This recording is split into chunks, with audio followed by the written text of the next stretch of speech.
ओम नमः सिद्धेभ्यः। प्राकृत अनुरागी सभी महानुभावों को मेरा डॉक्टर पुलक गोयल का यथा योग्य अभिवादन। सादर जय जिनेन्द्र। प्राकृत डिप्लोमा कोर्स के अंतर्गत पाठ्य पुस्तक प्राकृत गद्य पद्य सौरभ भाग 2 का अध्ययन चल रहा है। इसका 5वां पाठ प्रवचन सार की 10 गाथाएं पूर्ण हो चुकी हैं। आज हम 2 गाथाओं का अध्ययन करेंगे। गाथा क्रमांक 11 और 12। ये दोनों गाथाएं जैन दर्शन की दृष्टि से बड़ी महत्वपूर्ण हैं। आचार्य कुंद स्वामी के ग्रंथों में से प्रवचन सार नामक ग्रंथ में से ये 15 गाथाएं चयनित हैं। जैन दर्शन की गहनतम विचारधाराओं को यहाँ प्रस्तुत किया गया है। गाथा क्रमांक 11 मूल ग्रंथ प्रवचन सार में दूसरे अधिकार से 65 नंबर की गाथा है और गाथा नंबर 12 दूसरे अधिकार की 87 नंबर की गाथा है। चलिए प्रारंभ करते हैं। गाथा क्रमांक 11। उच्चारण। जो जो जाणादि जाणादि जिणिंदे जिणिंदे पेच्छदि आधा च छ पेच्छदि सिद्धे आधा द ध सिद्धे तहेव तहेव अणगारे अणगारे जीवेषु जीवेषु साणुकंपो साणुकंपो उब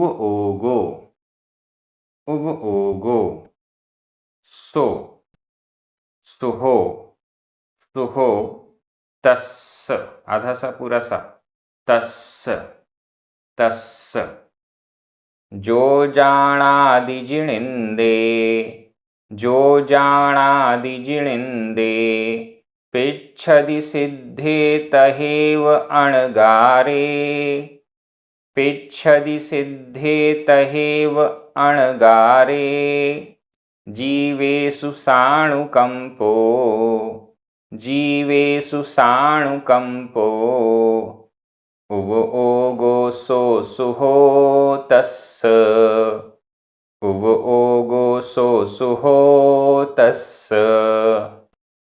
बहुत अच्छी गाता है। सुहो उव ओगो सो सुहो तस्स तस्स उसका उसका उस व्यक्ति का। उव ओगो उपयोग तो वह उव ओगो वह उपयोग सुहो शुभ है तस्स उसका तो वह उव ओगो उपयोग तो हो शुभ है। उस व्यक्ति का वह उपयोग शुभ है। किस व्यक्ति का कैसा उपयोग क्या करते हुए शुभ उपयोग होता है यहाँ पर इस गाथा में बहुत अच्छे से बताया गया है। जो ऊपर से चल रहे हैं। जो जो यानी जो जाणादि जानता है जो जाणादि जानता है जिणिंदे जिणिंदे जिनेंद्रों को। यहाँ जिणिंदे का संधि विच्छेद कर सकते हैं। जिण प्लस इंदे जिण णा में छोटा आ इंदे का ई आ और ई मिलकर आ का लोप हो गया ई शेष रह गया। जिण इंदे जिणिंदे जिण जिन इंद इंद्र स्वामी जिनों के स्वामी जिनों के स्वामी जिनेंद्र जिनेंद्र भगवानों को। जो जाणादि जानता है जिनेंद्रों को जो जानता है जिनेंद्र भगवानों को जो जानता है। पेच्छदी देखता है, जानादि मतलब जानता है, पेच्छदी मतलब देखता है। वैसे जानना और देखना एक ही बात है। यहाँ जानने और देखने से मतलब मात्र जानना देखना नहीं है, श्रद्धा करना, भक्ति रखना, ये यहाँ पर तात्पर्य है। जानते तो हम सबको हैं, लेकिन जहर को जहर जानने का मतलब है जहर का त्याग करना।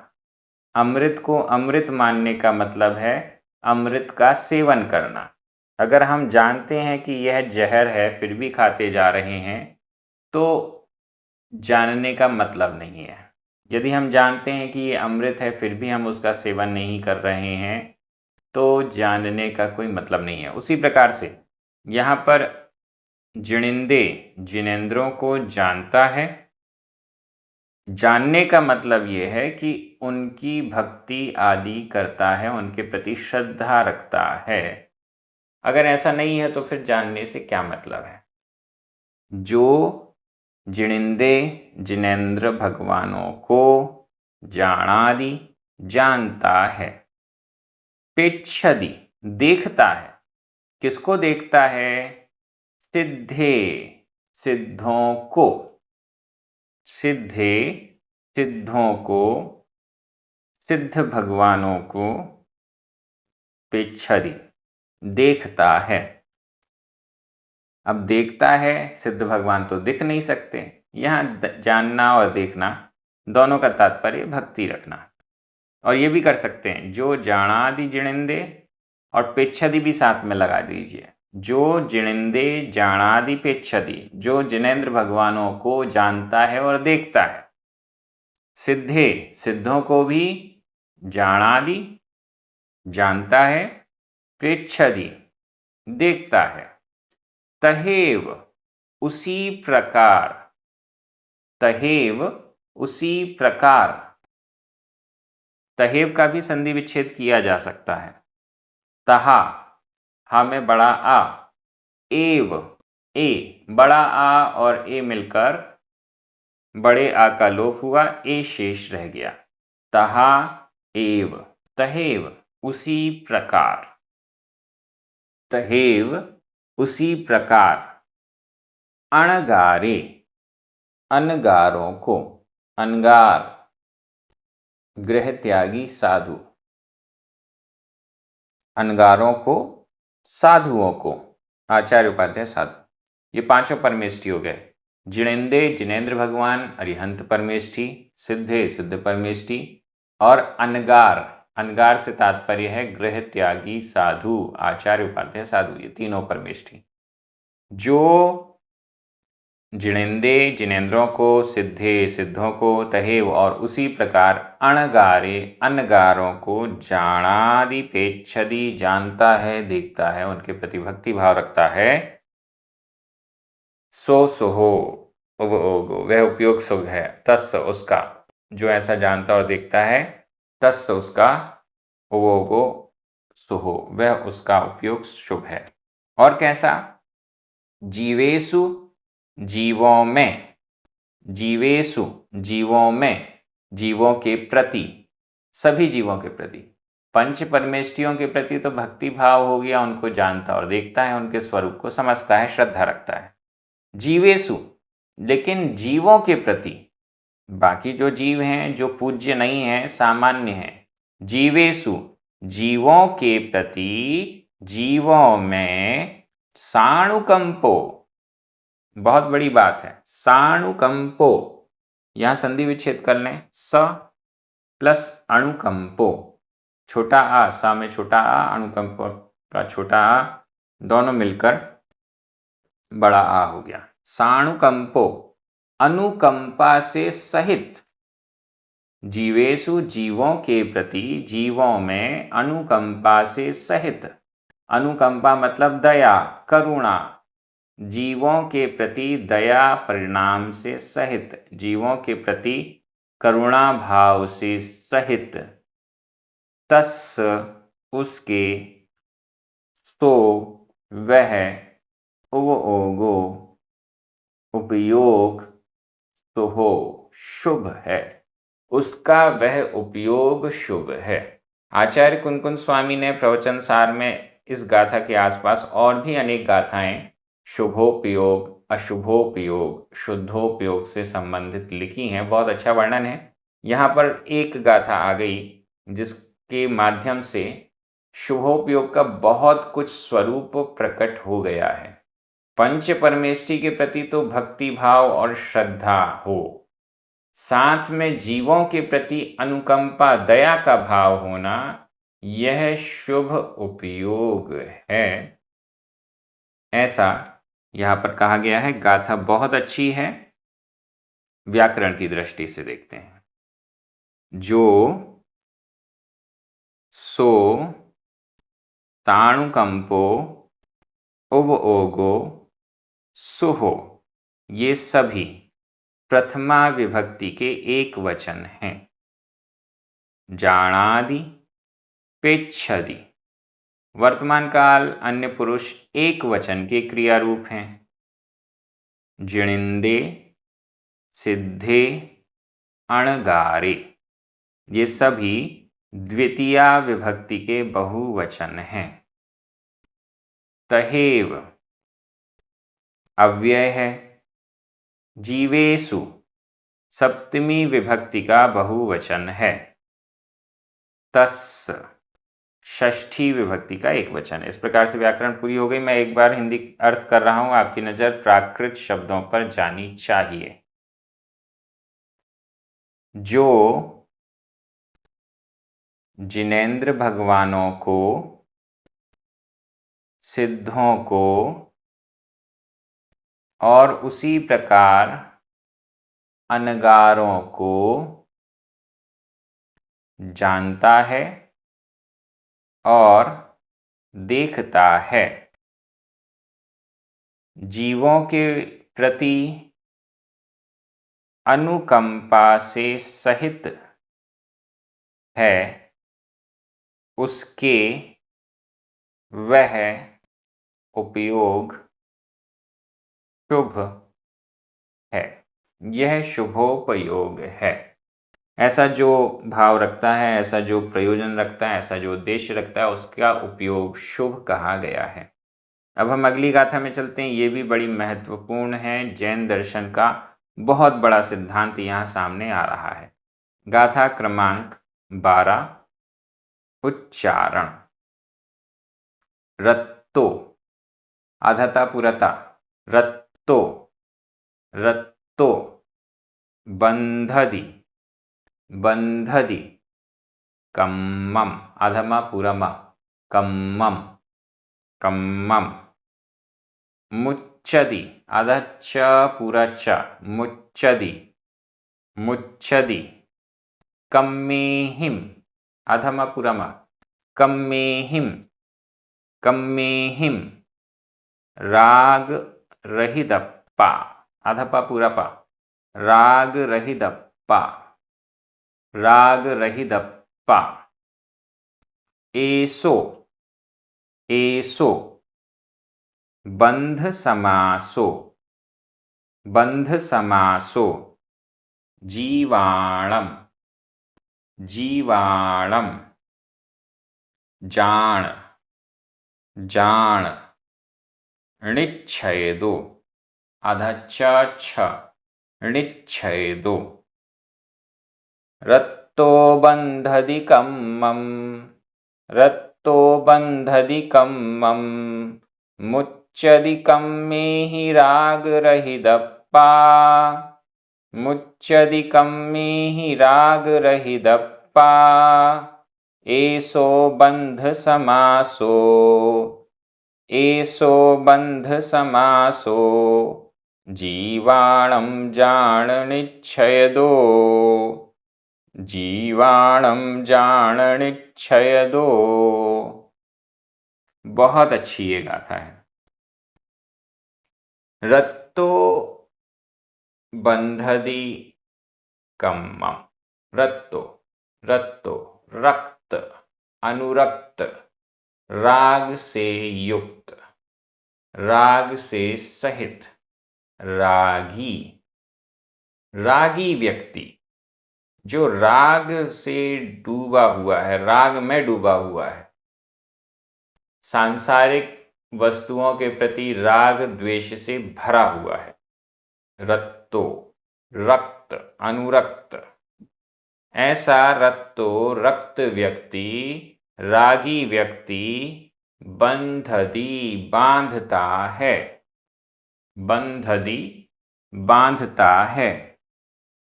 किसको बांधता है? कम्मम, कर्म को। कम्मम, कर्म को बंधदी बांधता है। रागी जीव कर्म को बांधता है। सिंपल सेंटेंस है। रत्तो, रागी व्यक्ति, कम्मम, कर्म को, बंधदी, बांधता है। रागी व्यक्ति कर्म को बांधता है। मुच्चदी, छोड़ता है,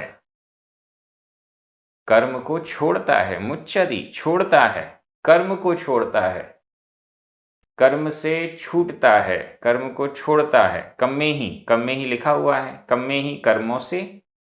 वैसे यहाँ तृतीय विभक्ति का बहुवचन है, लेकिन किसी से छूटना अर्थ में पंचमी विभक्ति का प्रयोग होता है, तो यहाँ पंचमी तृतीय विभक्ति होते हुए भी अर्थ हम पंचमी में लगाएंगे। कम में ही, कर्मों से। मुच्चदी, छूटता है, कर्मों से छूटता है, कर्मों से छूटता है। कौन कौन छूटता है कर्मों से? राग रहितप्पा, राग रहितप्पा। यहाँ संधि विच्छेद कर लें। राग रहित, द में छोटा आ, अप्पा छोटा आ, दो छोटे आ मिलकर बड़ा आ हुआ, लेकिन आधा प पूरा प, ये संयुक्त अक्षर है, और संयुक्त अक्षर होने से इसके पूर्व जो दीर्घ स्वर है वो भी ह्रस्व हो गया, बड़ा आ छोटा आ बन गया। राग रहित अप्पा, अप्पा आत्मा, राग रहित अप्पा, राग से रहित आत्मा। राग से रहित आत्मा कम में ही कर्मों से मुच्चदी छूटती है, छूटता है। राग रहित, राग से रहित। वीत राग, जिसका सांसारिक वस्तुओं से राग द्वेष नहीं है, न राग करता है न द्वेष करता है, ऐसा वीत रागी आत्मा कम में ही कर्मों से मुच्चदी छूटती है। और जो रत्तो रागी है वह कम्मम कर्म को बंधदी बांधता है। सिंपल, सीधा सीधा, टू द पॉइंट। रागी जीव कर्म बांधता है और वीतरागी जीव कर्म से छूटता है। राग करेंगे तो कर्म बंधेगा, राग नहीं करेंगे तो कर्म नहीं बंधेगा। जितना जितना राग करेंगे उतना उतना कर्म बंधेगा, जितना जितना कम राग करेंगे उतना उतना कम कर्म बंधेगा, इत्यादि। ये सब कर्म बंधन से रिलेटेड जैन दर्शन का सीधा सीधा सिद्धांत है। एसो बंध समासो, एसो यह है, एसो यह है, बंध समासो, बंध का समास है, बंध का संक्षेप है, बंध का सार है। कर्म बंधन जो सिद्धांत जैन दर्शन ने प्रकट किया है, उसका समास, उसका संक्षेप, उसका सार है यह। एसो यह है, बंध समासो, बंध का समास है। जीवाणम, जीवों के लिए, जीवाणम, जीवों के लिए, सांसारी जीवों के लिए। एसो यह बंध का संक्षेप है, समास है, सार है। जान, जानो, इसको तुम जानो, जान, जान, जानो, तुम जानो। निश्चय दो, निश्चय से, निश्चय से, निश्चित रूप से इसको जानो। हे भव्य जीव, निश्चित रूप से, निश्चयदो, निश्चय से, निश्चित रूप से तुम जानो, निश्चित रूप से तुम इसको जानो। ये बहुत जरूरी है। अगर हम कर्म बंधन से छूटना चाहते हैं तो इस बंध के सार को अच्छे से जानो, ऐसा आचार्य कुनकुन स्वामी कह रहे हैं। और उन्होंने एकदम स्पष्ट कर दिया, राग करने वाला जीव कर्मों को बांधता है और वीतराग जीव कर्मों को छोड़ता है। व्याकरण की दृष्टि से देखते हैं। रत्तो, राग रहित पा, एसो, बंध समासो, ये सभी प्रथमा विभक्ति के एक वचन हैं। इसमें रत्तो यह भूतकालिक कृदंत का अनियमित प्रयोग है।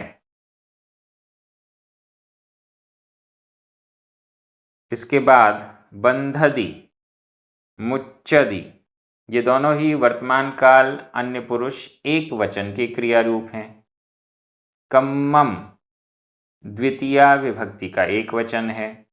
कम्मेहिम तृतीया विभक्ति का बहुवचन है। जीवाणम षष्ठी विभक्ति का बहुवचन है। जाण विधि एवं आज्ञा काल मध्यम पुरुष एक वचन का क्रिया रूप है। णिच्छयदो यह अव्यय है। मैं एक बार हिंदी अर्थ कर रहा हूं, आपकी नजर प्राकृत शब्दों पर जानी चाहिए। रागी व्यक्ति कर्म को बांधता है और राग से रहित आत्मा कर्मों से छूटता है। यह जीवों के लिए या जीवों के बंध का समास, संक्षेप है। निश्चय से हे भव्य जीव तुम इसको जानो, इसको अच्छे से जानो, इसको अच्छे से समझो। संसार से भटकना छोड़ना है, कर्मों के बंध को तोड़ना है तो राग को भी छोड़ना जरूरी है। वीतरागी व्यक्ति कर्मों को नष्ट करता है। बहुत अच्छा यहाँ पर वर्णन आया है। यहाँ बहुत अच्छे से हम सभी प्राकृत के डिप्लोमा कोर्स के माध्यम से प्राकृत का गंभीर अध्ययन कर रहे हैं। यह क्रम इसी प्रकार से जारी रहेगा। सभी को जय जिनेंद्र।